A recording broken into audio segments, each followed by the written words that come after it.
All right, for our next study, we're going to talk about the difference between the light and lights of creation.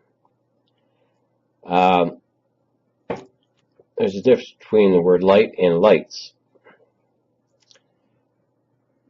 Genesis 1:1. In the beginning, God created the heaven and the earth. Genesis 1:2. And the earth was without form and void, and darkness was upon the face of the deep. And the Spirit of God moved upon the face of the waters. Genesis 1:3.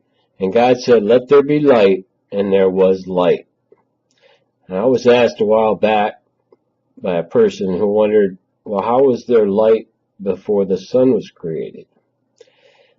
So this is the study that I came up with.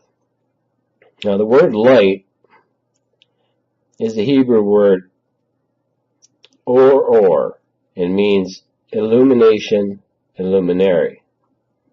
Now, let's skip ahead to Genesis 1:14. Genesis 1:14, and God said, "Let there be lights," with an S, "in the firmament of the heaven to divide the day from the night, and let them be for signs and for seasons and for days and for years."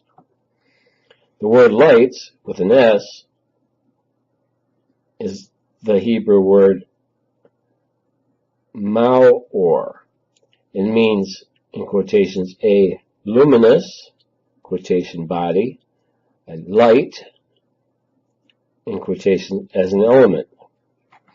Note, lights, with an S, a luminous body, such as the sun, the moon, the stars, and is different from the word light used in Genesis 1:3, illumination.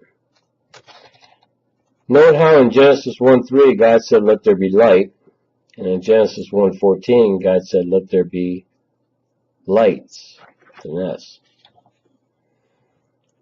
Note how God did not need a sun to create light in Genesis 1:3, and how lights in Genesis 1:14 means a luminous body, such as the sun, the moon, the stars.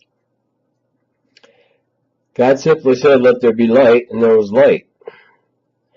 God is described as light. Proverbs 16:15, "In the light of the king's countenance is life." Job 24:13, "They are those that rebel against the light." Job 29:3, and when by his light I walk through darkness. Psalm 27:1, "The Lord is my light and my salvation." Revelations 21:23, talking about heaven, that we will all, his children, be sharing. And the city had no need of the sun, neither of the moon to shine in it, for the glory of God did lighten it, and the Lamb is the light thereof. Note how God is described as light. Thus in Genesis 1:3, there was light in day one, even though God had not made the sun and the moon and the stars until the fourth day of creation in Genesis 1:14. In Genesis 1:3, the light is the glory of the countenance of God.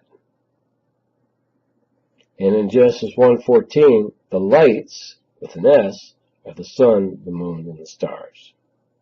Hope that helped clarify something for you.